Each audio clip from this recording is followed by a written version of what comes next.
గౌరవ సభ్యులు కడియం శ్రీహరి గారు మాట్లాడండి. మీరు మాట్లాడండి. టైం ఎక్కువైతే కూడా తీసుకుందాము. మాట్లాడండి. మీరు మాట్లాడండి. కూర్చోండి. కడియం శ్రీహరి గారు మాట్లాడండి. అధ్యక్ష 10 బావు అయింది అధ్యక్ష. నేను తప్పకుండా మీ ఆదేశాలను పాటిస్తాను. త్వరితగతిన గంట లోపల పూర్తి చేసే ప్రయత్నం చేస్తాను. కాకపోతే అటువైపు నుంచి కూడా ఇంటరప్షన్స్ లేకుంటుంటే బాగుంటుంది. 2 విషయాలు అధ్యక్ష.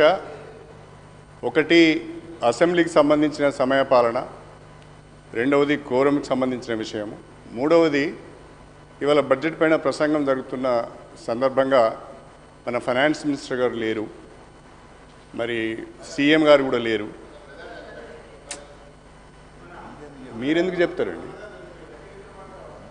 ఇవన్నీ కూడా?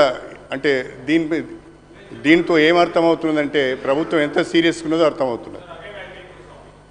ప్లీజ్ గౌరవనీయులు